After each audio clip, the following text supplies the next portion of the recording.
But romanticized nostalgia is not the main reason that people cling so tenaciously, often even angrily, to what is essentially the adult version of Santa Claus, the Easter Bunny, and the Tooth Fairy.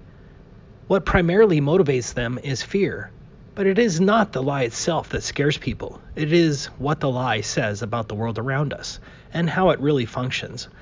For if NASA was able to pull off such an outrageous hoax before the entire world and then keep that lie in place for 4 decades, what does that say about the control of the information we receive?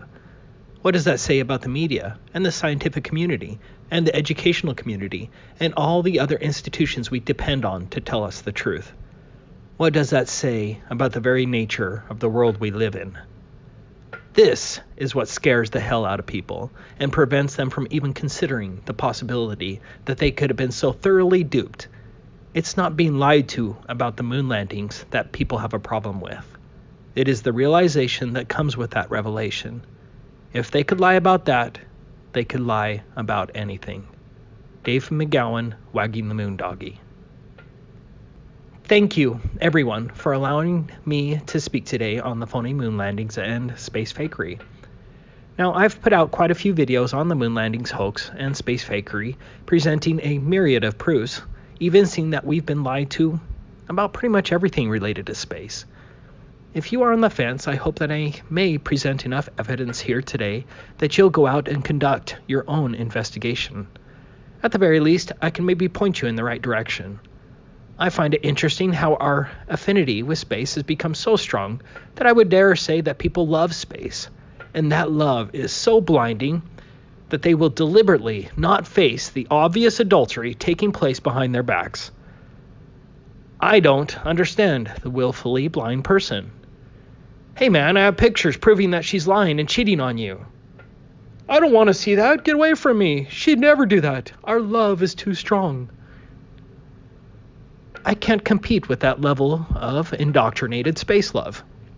No one has ever been to space, but the media has molded humanity into a society of myopic space lovers who will defend space's honor to their dying breath. I guess it's pretty pathetic. Hopefully, we can break your love affair with space. It's not a question about how much proof we have evincing that Apollo missions in space are fake. The real question is whether you will look. Here is one of the earliest attempts at faking space. The flight was in 1962, and yes, this was passed off as legitimate footage. We already know that these high-altitude balloons are the closest that we're ever going to get to space. But I do find it interesting how we were supposedly taking astronauts into these craft as early as 1962. But this part is the best. Here's the so-called footage from space. Let's look at that one more time.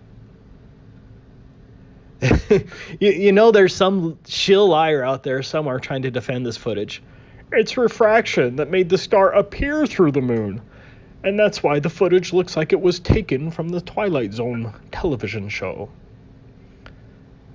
Obviously, the level of fakery has gotten much better since the 1960s, but mistakes are still being made. The proof isn't what NASA got right. The proof is what NASA got wrong.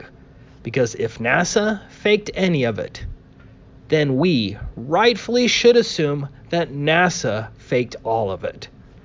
NASA is a criminal organization. Every one of its executives should be thrown in slave labor camps until they pay back all of the money they stole under false pretense from the American taxpayer. Let's begin with the laughable Apollo moon missions. I don't believe there's a single genuine person who has diligently looked into the moon landings hoax evidence and still believed in the Apollo missions. The moon landings are patently ridiculous. You just need to be able to set aside your indoctrination and spend some time researching it with a skeptical but open mind. For goodness sakes, the last time man was allegedly on the moon was December 14th, 1972. It has been nearly 47 years since man was supposedly on the moon using only 1960s technology, which astronaut Donald Pettit says NASA destroyed. That fact alone says they lied and shifts the burden of proof to NASA. There is no plausible excuse. NASA steals $59.7 million per day from the American taxpayer. They certainly have enough money to repeat what was already done back in 1969. Oh yeah, I forgot what Don Pettit said. That amazing technology was destroyed. Back in February 2001, there was a special on Fox that was called Conspiracy Theory, Did We Land on the Moon? I watched that show when it aired, and I thought the Fox show raised some excellent points. However, a couple years later, I came across a debunking article by Phil Plait on the website Bad Astronomy. This article is still cited as the creme de la creme of debunking articles. I read through it all and became convinced that there was an answer to all of those conspiracy allegations. At least that's what I hoped. At that time, Phil Plait was my hero. He saved me from the crazy moon landing conspiracy theorists. From that time, we saw many other so-called debunking experts rise up, like the Mythbusters, Snopes.com, Metabunk, Popular Science, and many more. I mean, who can doubt the sincerity of the Mythbusters, Jamie and Adam? Right? Damn liars. But let me get back to my story. For several years, I was one of those pompous people who scoffed at moon landing deniers because I read that article from Phil Plait. Then one day, another lawyer recommended that I read a series of articles on the fossil fuel hoax written by a Dave McGowan. I actually don't know if you can still read those articles, but what McGowan wrote made absolute sense, that there is no such thing as a fossil fuel. It is an utter hoax. We could devote a whole conference to that subject. But then I changed my life forever, because I clicked on another article by Dave McGowan titled, Wagging the Moon Doggy. David tragically died a few years ago from cancer, but I hope his work will be remembered for 100 years. That is, if it can survive the coming internet purge.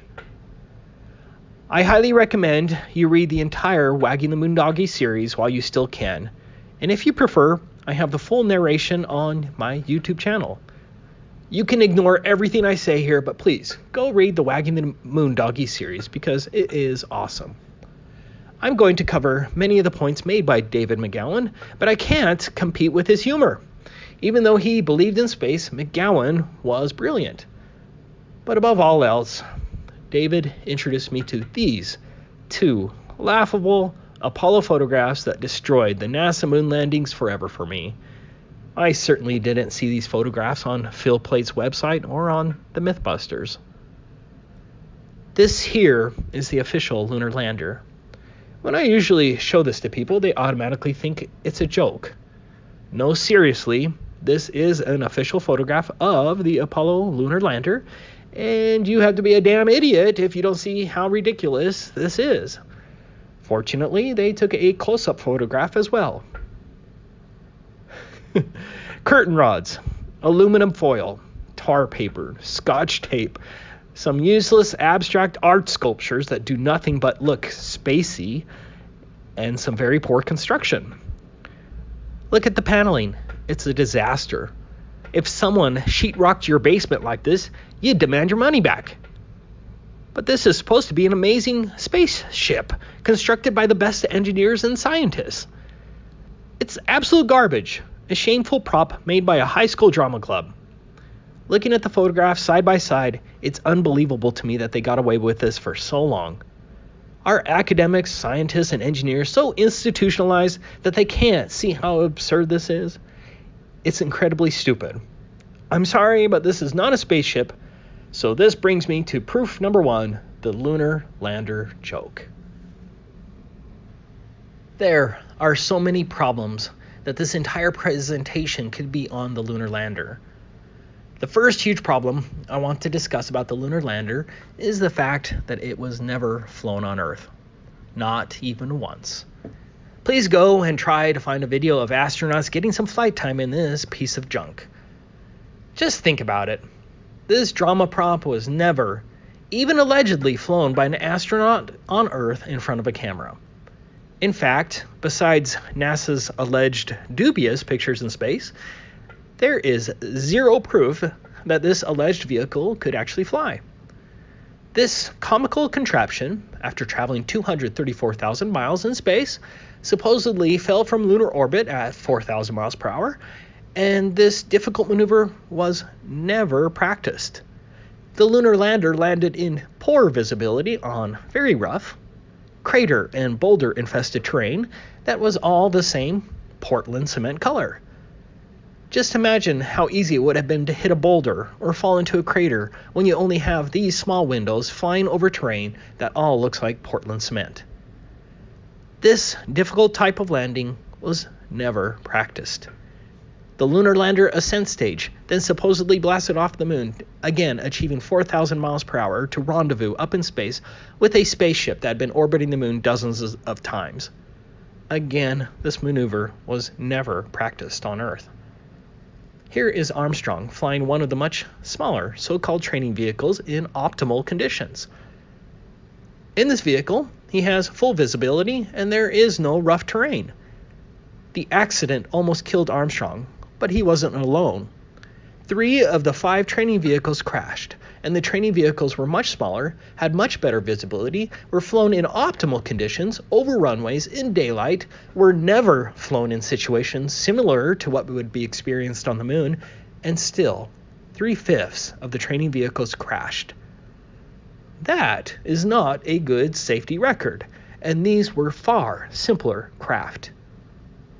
Notice that the conditions the training vehicle was flying over were nowhere near what would happen on the moon. It's flying over an airfield.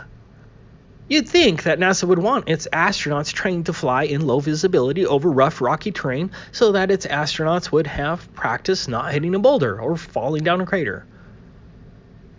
Yet, NASA didn't find it prudent to have the astronauts actually practice flying the lunar lander on Earth. No reasonable, prudent person would consider this a safe way of landing on the moon. Could you imagine what would have happened if Apollo 11 crashed its untested lander and the astronauts all died a horrible death, and the public found out that NASA never actually had the astronauts practice flying the lunar lander multiple times on Earth? NASA would have been defunded forever, and its managers would have probably gone to prison. There's simply no way that NASA would have taken such a risk, and there was only one way NASA was guaranteed 100% success, and that is by faking it. Next, they want you to believe that this piece of junk could support life up to 3 days on the moon. What kind of life support would be necessary? What kind of air conditioning would be necessary in the harshest environment imaginable? The temperature on the moon allegedly varies from negative 387 Fahrenheit at night to 253 Fahrenheit during the day. The Apollo 17 astronauts supposedly re-entered the lunar lander on 3 occasions after even driving around in a dune buggy. What kind of dust-absorbing system did it have? Where were the batteries to give it power for 3 days? How much oxygen did it have to repressurize on each occasion and last for 3 days? How was there so much room in the lunar lander that NASA was able to attach a dune buggy on later missions? Did NASA have the foresight to leave a large trunk for a fold-up dune buggy with tires and large 1970 batteries? What about all of the bulky experiments? Where did they fit? The lunacy of the lunar lander should be enough to convince any thinking person that the moon landings were fake. But we can't stop now. Exhibit 2. Kubrick's Apollo 11 lunar docking footage. So, after the astronauts were able to play around on the moon up to 3 days, the astronauts had to hop back into the ascent stage of the lunar lander and blast off the moon and catch up with the command module that had been orbiting at 4,000 miles per hour up to 3 days. Fortunately, the NASA astronauts knew exactly where the command module was after it had supposedly traveled 768,000 miles. It's also important to note that not one person on Earth was able to film this command module orbiting the moon with a telescope. You can supposedly see dark craters on the moon that are only 1 kilometer in diameter, but you can't see a large chrome spacecraft that would be reflecting sunlight like a mirror orbiting the moon dozens of times. There should be dozens of amateur astronomy videos showing the command module orbiting the moon, but they don't exist. But I especially love this Apollo 11 redocking footage. This is absolutely ridiculous. These are 1960s special effects and are obviously fake to even a child. Look at the jerky motions. Look at the total lack of thrusters being used. I've had many people ask me if this is genuine NASA footage, and yes, it is. I actually feel pretty bad for you if you believe that's a spaceship that just blasted off from the moon traveling at 4,000 miles per hour. Maybe you noticed that the video footage of the docking lunar lander appears eerily similar and as fake as Kubrick's 2001 A Space Odyssey. Exhibit 3. The preposterous Apollo ascent stage. The last video was shockingly ridiculous. Again, it's unbelievable that anyone with a brain, let alone a degree, believes that was a real spaceship traveling at 4,000 miles per hour docking in lunar orbit. Institutionalized conformity is amazingly powerful, as even individuals with a PhD won't allow themselves to question their institutions. But this gets even better. This is official NASA footage of the Apollo 15 and 17 ascent stages. Remember, the engine was never even allegedly turned on beforehand. In addition to the preposterous and obviously fake footage, NASA claims that it used a remote control to operate the camera on the moon buggy left behind, and then beamed that video footage back to Earth 234,000 miles away. We didn't even have decent television remote controls in 1972, but NASA could not only operate the camera from 234,000 miles, NASA could also pan up and follow the lunar ascent stage and zoom out all in real time without delay. Look again, the camera zooms out and pans up in real time, and this remote control was supposedly 234,000 miles away. That, ladies and gentlemen, is impossible.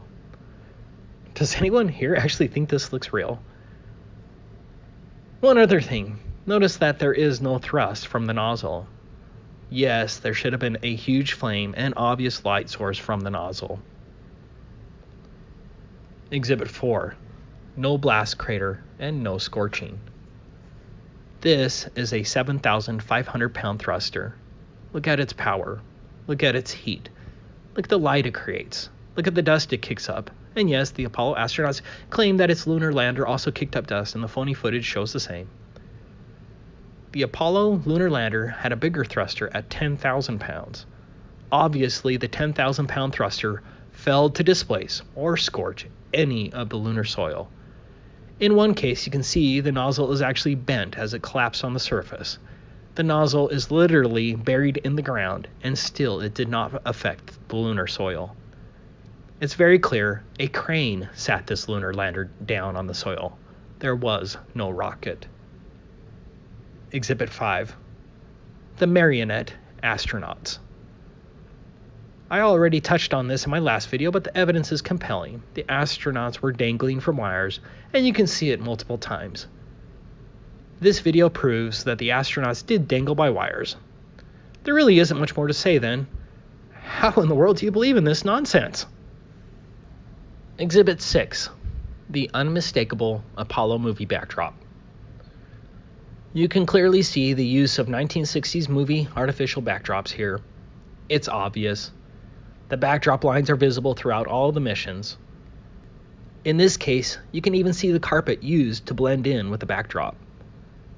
No reasonable person can deny that these are movie backdrops. This was not filmed on the moon. Exhibit 7. Thousands of studio quality photos. Our NASA actors were able to impossibly produce thousands of studio quality photos. What's wrong about that? It is the fact that the astronauts did not have the ability to use the viewfinder to frame their shots, or to manually adjust aperture, focus, or shutter speed, and do so all without the benefit of secondary light sources. But the astronauts managed to do this nearly every time. This can't happen in real life. Here's how McGowan put it, skipping ahead 2 sentences. Simply stated, it would not have been possible to capture any of the images allegedly shot on the moon in the manner that NASA says they were captured. Back in the day, you see, and the younger readers may again want to cover their eyes, cameras weren't all that smart, so everything had to be done manually. The photographer had to manually focus each shot by peering through the viewfinder and rotating the lens until the scene came into focus. The proper aperture and shutter speeds had to be manually selected for each shot as well to ensure a proper exposure. That required peering through the viewfinder as well to meter the shot. Finally, each shot had to be properly composed and framed, which obviously also required looking through the viewfinder. The problem for the astronauts is that the cameras were mounted to their chests, which made it impossible to see through the viewfinder to meter, frame, and focus the shots. Everything, therefore, was pretty much of a guess. Focusing would have been entirely guesswork, as would the framing of each shot. An experienced photographer can accurately estimate the exposure settings, but the astronauts lacked such experience, and they were also handicapped by the fact that they were viewing the scenes through heavily tinted visors, which meant that what they were seeing was not what the camera was seeing. To add to their troubles, they were wearing space helmets that seriously restricted their field of vision, along with the enormously bulky pressurized gloves that severely limited their manual dexterity. The odds then of getting even one of the three elements, exposure, focus, and framing, correct under those conditions on any given shot would have been exceedingly low. And yet, amazingly enough, on the overwhelming majority of the photos, they got all three right. The fact that NASA astronauts took 5,771 photos is another major issue as well. Here's how one commenter put it. NASA wants the world to believe that 5,771 photographs were taken in the combined time of 4,834 minutes over an alleged 6 missions. This equates to Apollo 11, one photo every 15 seconds, Apollo 12, one photo every 27 seconds, Apollo 14, one photo every 62 seconds, Apollo 15, one photo every 44 seconds, Apollo 16, one photo every 29 seconds, Apollo 17, one photo every 26 seconds. Given all the facts, was it possible for two men to take that many photos in so short a time? Any professional photographer will tell you it cannot be done. Virtually every photo was a different scene or in a different place, requiring travel. As much as 30 miles travel was required to reach some of the photo sites. Extra care had to be taken shooting some stereo pairs and panoramas. Each perfectly exposed and perfectly framed picture was taken on a chest-mounted camera without a viewfinder, using manual camera settings with no automatic metering, while wearing a bulky spacesuit and stiff, clumsy gloves. The agency wants the world to believe that 5,771 perfectly exposed and perfectly framed photographs were taken in 4,834 minutes. If nothing but photography had been done, such a feat is clearly impossible, made even more so by all the documented activities of the astronauts. Imagine 1.19 photos every minute that men were on the moon. That's one picture every 50 seconds. The secret NASA tried to hide has been discovered. The quantity of photos purporting to record the Apollo lunar EVAs could not have been taken on the moon in such an impossible time frame. Exhibit 8. The Liars Press Conference. One of NASA's biggest blunders in 1969 was the fact that it didn't hire very good actors. On August 12, 1969, Neil Armstrong, Michael Collins, and Buzz Aldrin attended their first major press conference. This is the first big conference of the Apollo 11 astronauts, and it was only 2 days after the astronauts were released from quarantine. Their faces tell it all. They are not happy with what they are doing. They look like they were being forced to tell a lie, and they showed no excitement that would accompany 3 men who walked on the moon. But the funniest part to me is when one of the reporters asked whether they could see stars while on the surface of the moon. Armstrong said that he couldn't recall seeing stars, and then Michael Collins added that he didn't remember seeing any. You can see Armstrong was bothered by Collins' answer. Collins' answer is hilarious because Michael Collins was never on the surface, and so he had no reason to answer the question. In addition, Michael Collins was the pilot of the command module, and he would have allegedly seen the most amazing show of stars on the dark side of the moon, better than any person that had lived up till that time. Michael Collins supposedly saw the dark side of the moon 27 times, and he doesn't remember seeing any stars. Exhibit 9. the ridiculous lunar rover. First, how in the world did NASA plan for a fold-up dune buggy to attach only on the later Apollo flights? The lunar rover was only used on Apollo 15, 16, and 17. Are we to believe that NASA left a big trunk for a fold-up dune buggy in the designs of the lunar lander? It had wheels, it had batteries, it had seats, a satellite dish, and other components in addition to the frame. That's not something that you fit in your luggage. Next, the fold-up dune buggy was on one side of the craft. Was it not a concern for NASA to test fly the lunar lander with extra weight on one side of the craft? Of course, NASA never thought it necessary to perform even one test flight. Next, there was no scientific purpose of the lunar rover other than it looked neat for the movie cameras. This is another instance where you need to apply some common sense. By introducing a moon buggy, which had no scientific purpose, NASA was taking the unreasonable and reckless risk that one of its astronauts would get injured, jostled, cause a malfunction in one of the packs, or break down. How easy would it have been for an astronaut to hit a rock and cause a part of his suit to malfunction, or for the astronaut to get thrown from the vehicle? What if the vehicle broke down after hitting a rock covered in dust? This wasn't a minor risk, as is clearly seen in the photographs. The astronauts had poor visibility and were cruising around in conditions like these, where even the smallest problem could kill the astronaut. There's simply no way that the reckless lunar rover would have happened.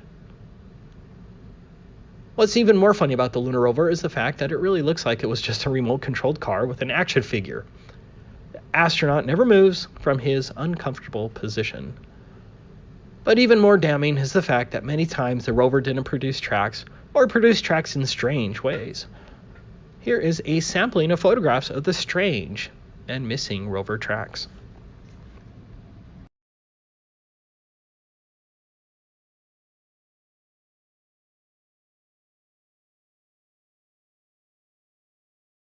Exhibit 10, proof of secondary light sources.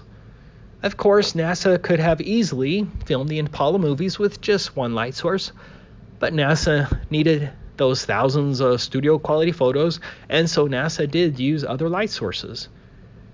Mythbusters tried to deceive its audience by busting this photograph by using a grainy, darkened version, and still failed to create the lighted astronaut as depicted in the demonstration. I changed out the darkened NASA photo used by Mythbusters and replaced it with the NASA original. Do you see the huge difference? Now, compare the original NASA photo with the Mythbusters version. Mythbusters certainly did not bust this argument whatsoever, and Mythbusters lied about it. But what's more telling is what Mythbusters ignored, and that's this photograph. This one photograph proves the entire Apollo mission's faults, as it is 100% impossible for that astronaut to be lit up like that on the shaded side of the lunar lander without additional light sources. Exhibit 11. The tinfoil thin lander. According to McGowan, another curious fact that first on the moon made note of was that, according to Harold Loden, Apollo 11 mission controller, the skin on the crew cabin of the lunar module was very thin, and that was all done because of weight savings. Another talking head added that if you really took your finger and poked hard at it, you could poke right through the outer skin of the spacecraft. It was about the thickness of 2 layers of aluminum foil. Project manager Thomas Kelly concurred, noting that the aluminum alloy skin of the crew compartment was about 12 1/1000ths of an inch thick. That's equivalent to about 3 layers of Reynolds wrap that you would use in your kitchen. Astronaut Lavelle stated, "Whenever I saw a model of the lunar module, it had these rigid sides, and it really looked strong. Turns out that external portions of the lunar module are made up of mylar and cellophane, and it's put together with scotch tape and staples. We'd had to have pads on the floor, because if you dropped a screwdriver, it would go right through the floor." And astronauts lived in this for days with multiple repressurizations, and merely dropping a screwdriver would kill them. As pointed out by David McGowan, the lunar lander actually failed the Grumman pressure test, which blew out a window, and no one seemed to care as no design changes were ever made. Come on. Exhibit 12, the inverse square law of light. I think it was maybe Jeranism or Globebusters or both who first mentioned this, but this is a terrific proof of the fake moon landings, and it deals with how much illumination there would have been on the lunar surface according to the heliocentric model. The inverse square law describes the intensity of light at different distances from a light source. Every light source is different, but the intensity changes in the same way, meaning this is a law for all light sources.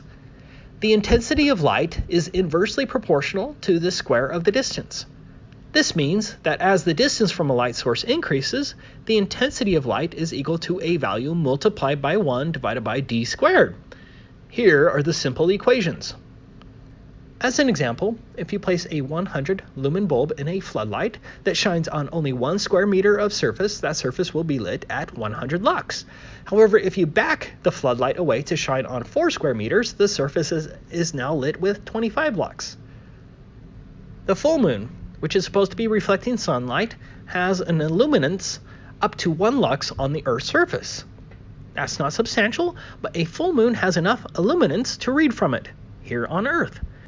It is allegedly 376,285 kilometers to the moon, from Earth's surface to moon surface. Let's assume our Apollo astronaut is 0.01 kilometers, or 1 meter, above the surface of the moon. We now plug the numbers into our inverse square law equation to find the intensity of the moonlight at the surface, solving for intensity at distance 2. I have the numbers on the printout, but you can see for yourself the problem. Sunlight has an illuminance up to 128,000 lux on Earth. That's pretty bright. That's as bright as it gets. Assuming my math and figures are right, applying the inverse square law, the Apollo astronauts would have experienced 1,106,175,009,570 times more illuminance on the moon's surface than direct sunlight on Earth. Essentially, based on the inverse square law, at the moon's surface, the light would have been the most blinding light imaginable, and there should have been no photographs possible on the lunar surface. This proves, based on physical laws, without a doubt, that there were no Apollo moon landings. There are so many more proofs that I haven't listed, but I'm getting tired. Here are just a few more quick points. Go to this website, aulis.com, is the best moon landings debunking website out there. There are many articles written by PhDs and other experts in the field, but this was one of my favorite articles. Using parallax laws, the study concluded the following. The Apollo 15 photographic record does not depict real lunarscapes with distant backgrounds, located more than a kilometer away from the camera. These pictures were, without a doubt, taken in a studio set up to 300 meters in size. A complex panorama mimicking the lunarscape shows degrees of movement, such as horizontal and vertical changes, to give an impression of imaginary distance to the objects and perspective. Stereo parallax proves the Apollo mission's fake. One of the most common objections to the fake moon landings argument is that NASA has hundreds of supposed moon rocks. Of course, no one knows where these rocks are, and no one is allowed to actually independently investigate these moon rocks, but NASA itself destroyed this biggest proof of theirs when it gave one of its so-called moon rocks to a Dutch museum that actually analyzed the rock. As it turns out, the Dutch were given a glorious piece of petrified wood that most certainly didn't come from the moon. When one rock is proven fake, then we, the people, must rightfully assume that the rest of these alleged rocks are also fake. Building on the fact that you can see the 1960s movie backdrops repeatedly during the Apollo missions, we run into another problem. NASA reused same backdrops for different locations. Here's a good example. Another point that isn't discussed much, but I think it is a real issue for anyone who has been on a 12-hour flight, you know what I'm talking about. It is the human impossibility of sitting in a confined space for 12 days straight. Astronaut Ronald Evans on Apollo 17 supposedly sat like this for 12 days and 13 hours. I don't think that's humanly possible, and no one discussed this extreme torture. Finally, go through all of the photographs analyzed by Jack White, found on the AULIS website. It's fantastic, and it would take me hours to go through them all. Hopefully, there's no one left here that still believes in the Apollo moon landings. If you do, I'm sorry. I truly am. Once we agree that they faked the moon landings, and you have to be suffering from a major case of cognitive dissonance not to see that NASA did indeed fake it all. The next question I like to ask is, what are the reasonable implications of the fake moon landings?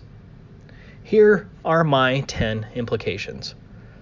First, NASA has perpetrated a tremendous fraud on the world and cannot be trusted. All NASA missions should be presumed fraudulent unless proven otherwise with overwhelming evidence. Second, there will not be a Mars landing anytime soon, and it is right to assume that there is no rover on Mars or even satellite probes being sent throughout the solar system with obvious fake CGI images of space and the planets. Third, all first and second world countries failed to reveal the big Apollo lies and are controlled in some manner. All other landings by China, Japan, Russia, etc. are also likely fraudulent. Fourth, there was no big space race between the Americans and the Russians. It was fake. There was no benign reason to allegedly beat the Russians to the moon by faking the Apollo missions. The Russians were in on the deception, as evidenced by Luna 16. And if you don't know what Luna 16 was, here it is. I always have to laugh at the giant penis. You can't unsee that. Sorry. Fifth, the media cannot be trusted, as the media incessantly praises and repeats the patent lies of NASA, continually reinforces the fraudulent moon landings, and derogatorily labels anyone who rightfully thinks otherwise a conspiracy theorist. Sixth, universities, professors, astrophysicists, engineers, major churches, police organizations, the FBI, the courts, WikiLeaks, politicians, etc. all failed to uncover the obviously faked moon landings. They are controlled, directly or indirectly through conformity. Humanity cannot put their trust in these pseudo-scientists and mainstream institutions. Seventh, SpaceX and every other mainstream source has failed to reveal the fake moon landings. SpaceX receives substantial funding from NASA. SpaceX even speaks of a future Mars mission. SpaceX is also likely fraudulent. Eighth, there were no pictures of the Earth taken from space during the Apollo missions, including the famous 1972 Apollo, the blue marble photograph. Ninth, governments and their lying lackeys and shills can get away with big effing lies. Finally, every thinking independent person should now question all government and academic claims of space, the nature of the universe, the solar system, satellites, the Hubble telescope, the space shuttle, the ISS, and even the fundamental shape of the Earth. Skepticism is the only reasonable position, not conformity. Yes, the space fakery has continued since the Apollo missions. There are so many examples of space fakery now that it is hard to choose which ones to share. I think my favorite one is this augmented reality fail, as the ISS astronaut on the left grabs nothing from the other astronaut and sets nothing down.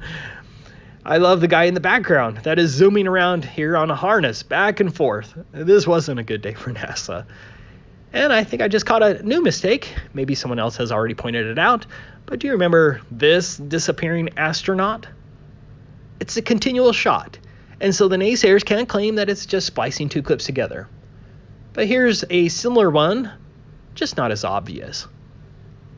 Do you see how his foot becomes see-through? Anyways, I could go on for days on all the space fakery from all the different nations.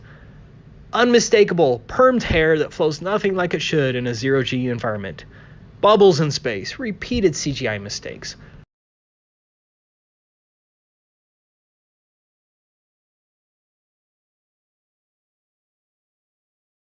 obvious use of harnesses and wire fails,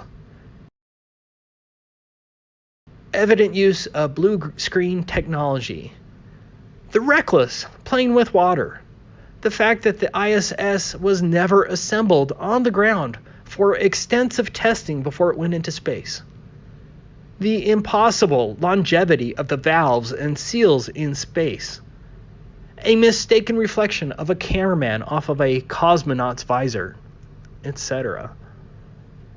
But in the end, it really depends on whether you will allow yourself to investigate the matter. The bottom line is, if they can lie about the Apollo moon missions, the Columbia mission, satellites, ISS, or space, then they could lie about everything. Thank you again for allowing me to speak today, and I especially want to thank Adi Roos for organizing this spectacular event. This has been wonderful. I hope that we can all meet again someday. Thank you very much.